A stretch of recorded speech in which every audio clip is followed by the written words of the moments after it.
নমস্কার বন্ধু, আমি সুমন বিশ্বাস। প্রতিদিন নয় আজও স্বপ্নিল বাংলা ক্লাসের পক্ষ থেকে সকল শিক্ষার্থী বন্ধুকে স্বাগত।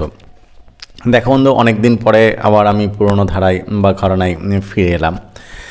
জানো বন্ধু, অনেক দিন আমি বাংলা সংস্কৃত এবং ইংরেজি গ্রন্থের সংক্ষিপ্ত আলোচনার যে ক্লাস শুরু করেছিলাম সেটা বন্ধ রেখেছিলাম।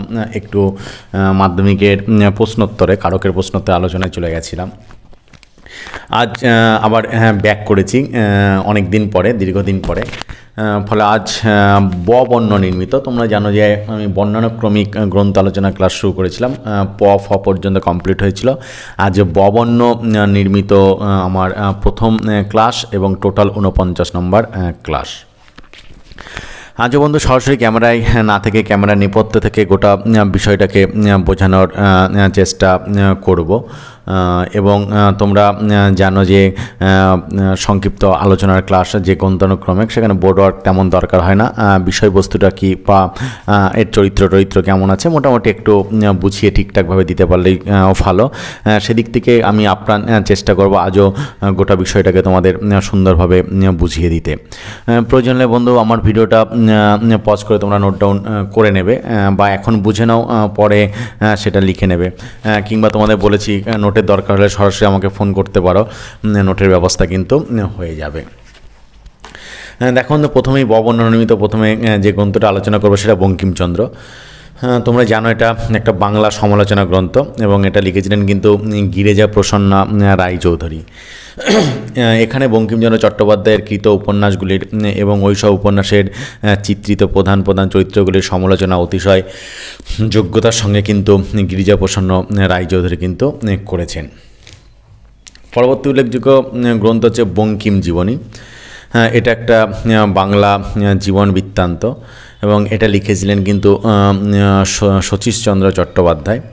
এবং এই গ্রন্থে অমর কবি বঙ্কিমচন্দ্র চট্টোপাধ্যায়ের জীবন বৃত্তান্ত বর্ণিত হয়েছে এবং তৎসঙ্গে তার কবিত্বের সমালোচনা বা পুস্তকাবলীর বিবরণ, অপ্রকাশিত রচনাসমূহ, তার আগে এবং পরে বাংলা ভাষার অবস্থা প্রভৃতি কিন্তু সুন্দরভাবে বর্ণিত হয়েছে।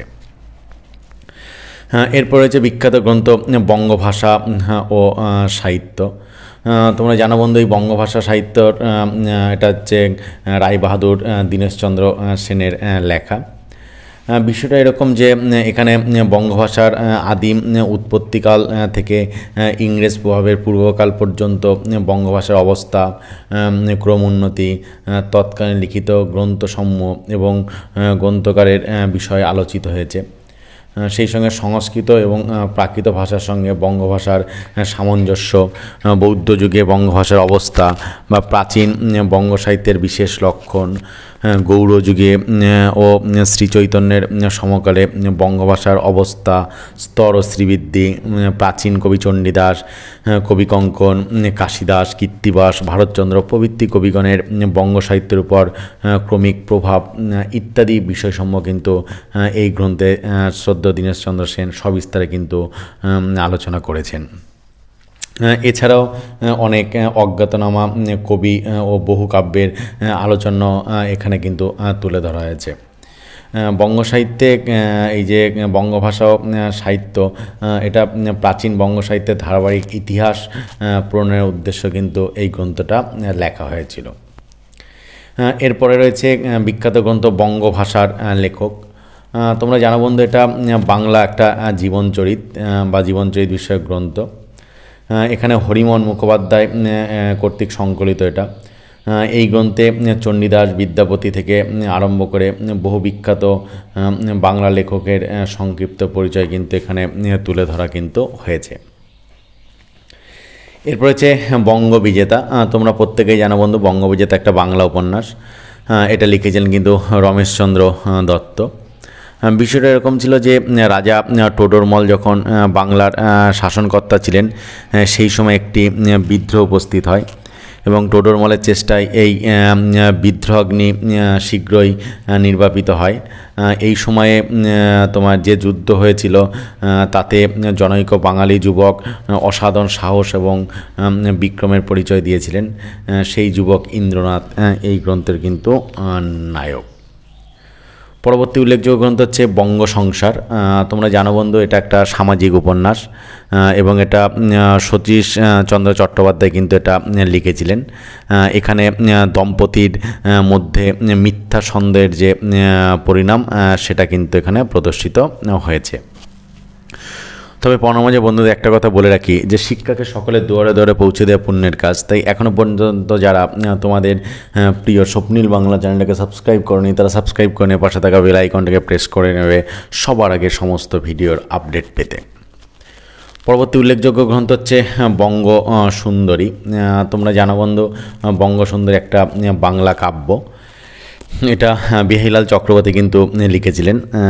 এখানে বঙ্গরমণীর দেবী বা চিরপরাধীনা, করুণাময়ী, বিষাদিনী, প্রিয় সখী, বিরহকাতরা, প্রিয়তমা এবং পতির দ্বিতীয়বার দ্বার পরিগ্রহণের বার্তা শ্রবণে অভাগিনী মূর্তি, এই 8 প্রকার অবস্থা অসাধারণ দক্ষতা এবং কবিত্বের সঙ্গে কিন্তু এখানে তুলে ধরা হয়েছে। পরবর্তী উল্লেখযোগ্য গ্রন্থ হচ্ছে বঙ্গাধীপ পরাজয়। তোমরা জানো বন্ধু, এটা একটা বাংলা ঐতিহাসিক উপন্যাস এবং এটা কিন্তু প্রতাপচন্দ্র ঘোষ কিন্তু লিখেছিলেন। বিষয়টা এরকম যে বঙ্গের শেষ বীর মহারাজ প্রতাপাদিত্যের চরিত অবলম্বনে এই উপন্যাস লিখিত।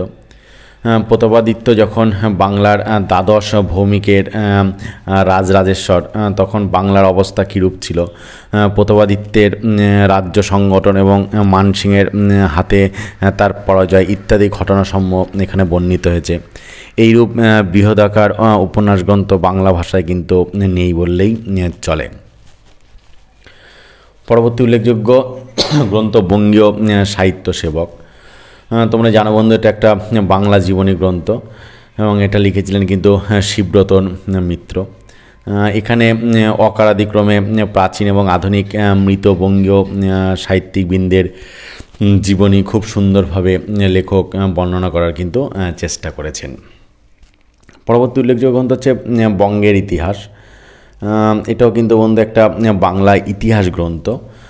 এটা দুর্গাদাস লাহিড়ী সম্পাদনা করেছেন গ্রন্থটা। গ্রন্থের মধ্যে প্রথম ভারত বিজয়ী মুসলমানগণের বিবরণ, ঘুরি রাজবংশ, প্রথম বঙ্গবিজেতা মুসলমানের বৃত্তান্ত, মুসলমান অধিকারের পর বাংলার স্বাধীন হিন্দু মুসলমান নরপতিগণ, শেরশাহের বংশ বিবরণ, পাঠান অধিকারের অবসান, মোগল সম্রাটের অধীন বাংলার শাসন কর্তাগণের বৃত্তান্ত, পলাশির যুদ্ধ, বাংলার ইংরেজ অধিকার প্রভৃতি বিষয় কিন্তু সুন্দরভাবে এখানে কিন্তু তুলে ধরা হয়েছে।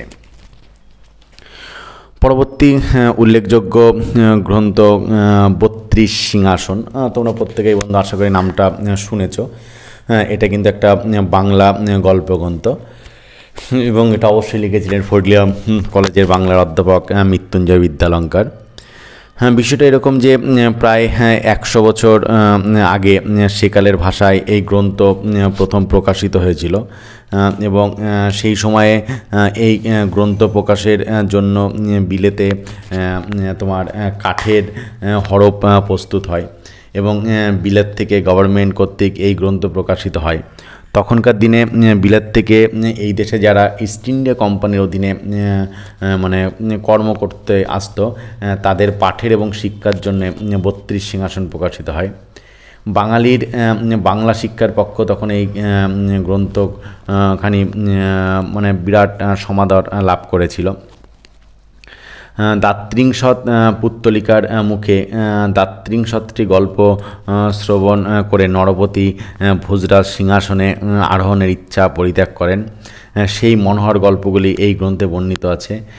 এই গ্রন্থকারী সংস্কৃত দাত্রিংশৎ পুস্তিকা অবলম্বনে কিন্তু লিখিত হয়েছিল, অর্থাৎ এটা কিন্তু মৃত্যুঞ্জয় বিদ্যালঙ্কারের কিন্তু মৌলিক গ্রন্থ নয়। তবে দেখো বন্ধু, এই যে বাংলা সংস্কৃত এবং ইংরেজি গ্রন্থের বর্ণানুক্রমিক আলোচনার বা সংক্ষিপ্ত আলোচনার যে ক্লাসটা, সেটা খুবই গুরুত্বপূর্ণ। কারণ বিভিন্ন পরীক্ষায় তোমরা দেখেছো একটা গ্রন্থের নাম তুলে দেয়, বলে এটা কার লেখা, বা এটা কোথায় প্রকাশিত হয়েছিল বা অমুক চরিত্রটা কোন গ্রন্থের মধ্যে রয়েছে। ফলে সেদিক থেকে কিন্তু এই গ্রন্থটার কিন্তু বিরাট কিন্তু মানে ক্লাসটার গুরুত্ব কিন্তু রয়েছে। কারণ এই ক্লাস থেকে তোমরা যদি বঞ্চিত হও তাহলে এই বিষয়টা তোমরা জানতেও পারবে না, বুঝতেও পারবে না, ফলে তোমাদের একটা সমস্যা। ফলে যত মনোযোগ সহকারে ক্লাসটা করবে উপকার বন্ধু কিন্তু তোমাদেরই হবে। তাছাড়া গ্রাজুয়েশনের যে কোনো ইউনিভার্সিটির আন্ডারেই তুমি গ্রাজুয়েশন করতে চাও না কেন, সাহিত্য ইতিহাস কিন্তু তোমাদের পড়তেই হবে 50 নম্বরের। ফলে সেখানে কিন্তু এরকম 2 নম্বর, 5 নম্বর, 10 নম্বর এই গ্রন্থ আলোচনার প্রশ্ন কিন্তু তোমাদের আসবেই আসবে। পরবর্তী উল্লেখযোগ্য গ্রন্থ বন্যা। বলার কিছু নেই, তোমরা প্রত্যেকেই জানো বন্ধু। বন্যা হচ্ছে একটা বাংলা উপন্যাস। এটা কিন্তু সীতা দেবীর লেখা। বিষয়টা এরকম যে আধুনিকপন্থী যে প্রতুলচন্দ্রের বিয়ে হয়েছিল অল্প বয়সে, ফলে অল্প বয়সে বিয়ের ফল বোধহয় তিনি ভালো করেই বুঝেছিলেন। তাই তার ইচ্ছা ছিল যে কন্যা সুবর্ণকে তিনি ভালো করে মানুষ করবেন। তার স্ত্রী নারায়ণীর এসব ভালো লাগতো না, তাই বারবার স্বামীর অনুরোধ সত্ত্বেও সুবর্ণকে কলকাতা যেতে তিনি দেননি। ভিতরে নারায়ণী কন্যার বিয়েরও চেষ্টা করতে লাগলেন। পাত্র মিলল। ছেলেটির বাড়ি ভাটগ্রামে, কলেজে পড়ে। অবস্থাও মন্দ নয়, তবে তার পিতা নেই। নারায়ণী চুপি একদিন স্বামীর বিনা অনুমতিতেই কন্যার বিয়ে দিলেন। এরপর খবর শুনে প্রতুলচন্দ্র একবার এসেছিলেন বটে, কিন্তু রাগে দুঃখে গৃহে প্রবেশ করেননি। কিছুদিন পরে নারায়ণী মৃত্যুশয্যায় শায়িতা অবস্থায় খবর পেয়ে প্রতুল দেশে ফিরলেন। সুবর্ণ তখন শ্বশুরালয়ে। নারায়ণীর অনুরোধে তাকে আনতে পাঠানো হইল, কিন্তু শাশুড়ি পাঠালেন না। প্রতুলচন্দ্র একবার নিজেও গেলেন, কিন্তু অপমানিত হয়ে ফিরে আসলেন। সেই দিন রাত্রে সুবর্ণ মাকে দেখার জন্য লুকিয়ে পালিয়ে এসেছিল, কিন্তু নারায়ণী আর বাঁচেনি। আর ওইভাবে রাতে পালিয়ে আসার অপরাধে সুবর্ণর শ্বশুর গৃহে স্থান কিন্তু আর হয়নি। ফলে প্রতুলচন্দ্র জামাতাকে একবার জিজ্ঞাসা করেছিলেন যে সেও সুবর্ণকে চায় কি না, কিন্তু সে মাতৃভক্ত সন্তান, মাতার অবাধ্য হয়নি, অর্থাৎ সে সুবর্ণকে কিন্তু গ্রহণ করেনি। এবার প্রতুলচন্দ্র ঠিক করলেন সুবর্ণকে কলকাতায় নিয়ে আসবেন, তাকে আবার শিক্ষা দেবেন, নতুন করে গড়ে তুলবেন। সুবর্ণের হাত থেকে লোহা শাঁখা তিনি আগেই ফেলে দিয়েছিলেন। এবার নামটিও বদলানো হইল।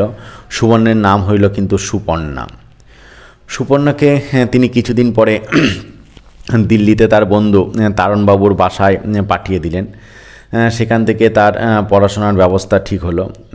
তারণবাবুর এক কন্যা অমিতা, তার সঙ্গে সুপর্ণার খুব ভাব হইল। অমিতাও তাকে এক যুবকের সঙ্গে পরিচয় করে দিলেন। যুবকটির নাম সুদর্শন। সুদর্শন এই বছর ডাক্তারি পাস করেছে। সুপর্ণ লেখাপড়া শিখতে লাগলো এবং একদিন ডাক্তারি পড়তে লাগলো। সুদর্শন একসময় তাকে অনেক সাহায্য করত, সেটা সুপর্ণার খুব ভালোই লাগলো। কিন্তু যেদিন সুদর্শন জানালো যে সে সুপর্ণকে ভালোবাসে, সেদিন সে বড় ব্যথা পাইল। তবু তাকে বলল যে সুদর্শন যেন তাকে ভুলে যায়। ইতোমধ্যে সুপর্ণার স্বামী শ্রীবিলাস বড় হয়েছে। সে এখন সুপর্ণাকে বাড়িতে ফিরিয়ে নিতে চায়, হচ্ছে বউ ফেরত নিতে চায়। তখনকার দিনে তার বউ ফেরত মামলা হতো না, তাই বউ ফেরত মামলা করতে পারেনি। আজকের দিনে হলে বউ ফেরত মামলা করতো। দেখছি তো এখন ডিভোর্স দেওয়ার পরেও 6 মাস পরে অন্যকে মেয়ে নিয়ে সংসার করার পরেও বলে আমি বউ ফেরত চাই আবার। ফলে তখনকার দিনে হয়তো কেসগুনা ছিল না, তাই বউ ফেরত মামলা করেনি, এমনি মুখেই বলেছিল যে আমি ফিরিয়ে নিতে চাই। পিতার পত্রে এই সংবাদ শুনে সে কলকাতা ফিরল বটে। সেখানে তার স্বামী ক্ষমা চায়, সে আবার সেই ভাটগ্রামে ফিরে গেল। কিন্তু শাশুড়ি মারা গেল ননদের অত্যাচারে, সে আবার নিজের গ্রামে ফিরে আসে। সেখানে গিয়ে দেখে সুদর্শন সেখানে ডাক্তারি করছে। সেও সেখানে প্র্যাকটিস আরম্ভ করলো। কিন্তু শ্রীবিলাস এবার কৌশলে রোগী দেখাবার অছিলায় অন্য লোক দিয়ে নৌকাযোগে সুপর্ণাকে নিয়ে চলে গেল, কিন্তু তাকে বাঁচালো সুদর্শন। তবে অজয় নদীর জল যে প্রাণ দিল সে হচ্ছে শ্রীবিলাস। দেখুন তো এই যে অজয় নদী, এটা আমার বাড়ি যে এনায়েতপুর গ্রামে, তোমরা জানো কাটোয়া এনায়েতপুর এর মাঝে যে তোমার গঙ্গা নদীর সঙ্গে অজয় নদীর যে সংযোগ স্থল আছে, মোহনা আছে, সেটাই হচ্ছে অজয় নদী। তোমরা ছোটোবেলায় পড়েছো যে অজয় নদে বান ডেকেছে, ঘরবাড়ি সব তলিয়ে গেছে। সেই অজয় নদেই কিন্তু শ্রীবিলাস শেষ পর্যন্ত কিন্তু প্রাণ দিয়েছিল। দেখো বন্ধু, এটাই ছিল কিন্তু সীতাদেবী রচিত বন্যা উপন্যাসের কিন্তু মূল বিষয়। ফলে কাহিনীগত দিক থেকে যথেষ্ট একটা টান উত্তেজনা কিন্তু বন্যা উপন্যাসের মধ্যে আমরা দেখতে পেলাম। আশা করছি বন্ধু আজও ববন্য নির্মিত বাংলা সংস্কৃত এবং ইংরেজি গ্রন্থের আলোচনার প্রথম ক্লাসে এবং টোটাল 49 নম্বর ক্লাসে তোমাদের সুন্দর তথ্য বলে একটা ক্লাস উপহার দিতে পেরেছি। তারপরে বন্ধুরা কোথাও কোনো সমস্যা থাকলে অবশ্যই বন্ধু কমেন্ট বক্সে আমাকে কমেন্ট করে জানাবে, আমি যথাসম্ভব তার উত্তর দেওয়ার চেষ্টা করব। আজকের ক্লাসটা এই পর্যন্তই। নমস্কার বন্ধু।